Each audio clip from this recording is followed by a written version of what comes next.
Assalamu alaikum. This is Faiz Mahmood with another lecture of idioms.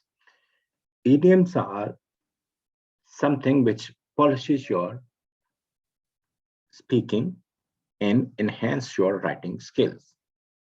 Today we will see what we have in our lecture, some new idioms. Let's see which are these so we can understand better and we can write better. The first one is break the bank. The face value, it means it comes to your mind that breaking the bank is some kind of robbery you are going to do. But break the bank means to be very expensive. When you spend something or when you buy something, you go for the expensive things. Like you are going on a world tour, you're spending too much.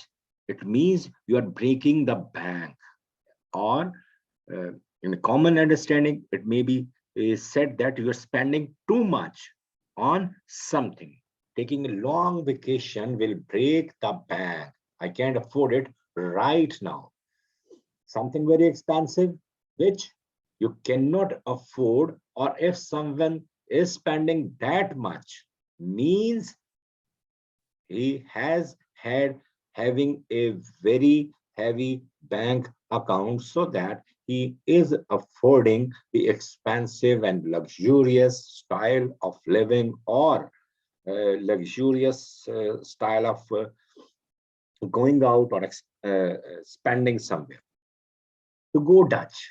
And normally we say, we know this word American system, when everyone is paying for his own meal or for his own drink or contributing money towards some expenses, we say that American system. But originally, the word is to go Dutch. It means everyone pays for his, her meal at the restaurant. I paid for my coffee and he paid for his drink at the restaurant yesterday. To go Dutch means everyone pays for his or her meal, drink, or contribute towards something. Shell out money or to fork over money. It means to pay for something usually expensive, like breaking the bank is also shelling out money. I wish I had not bought that car. I'm shelling out $1,000 a month for payments.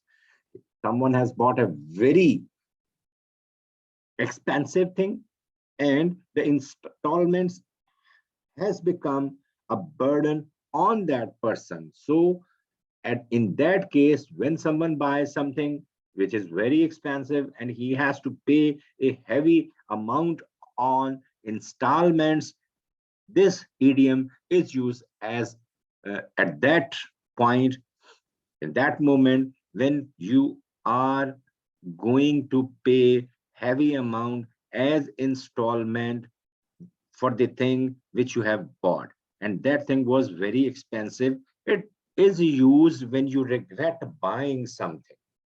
Midas touch. Like there was a king, whichever thing he touches, that becomes of gold. If a person does something and he became successful in doing that thing, we can say that he has a Midas touch. To be able to make much money. This word comes from the king Midas, who turned everything he touched into gold. Everything you touch, every endeavor you take, you become successful.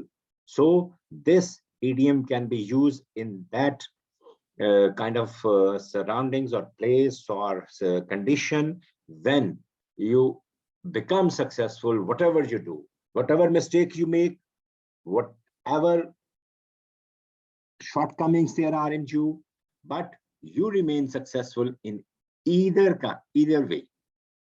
Sarah usually really has a Midas touch. Every business she starts becomes very successful. So Midas touch is used for a person who remains successful irrespective of his shortcomings and mistakes.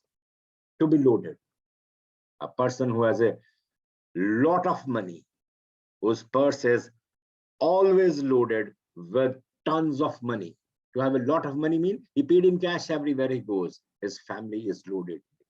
If family is loaded means his family is dirty rich or very rich. As genuine as $3 bill, as the word goes on, $3 bill, there is no $3 bill. So we are talking about something which is not genuine or which is fake. An American idiom used sarcastically to mean something fake. His claim to have a 1953 model Lamborghini is as genuine as a $3 bill. Lamborghini does not exist in 1953. So when someone lies, when someone says something which is not genuine, so we use this idiom at that place when someone is lying, or the facts he is presenting are fake. Thank you very much for watching. We will be here with another lecture of idioms. I will be with you. Don't forget to subscribe my channel. Thank you very much.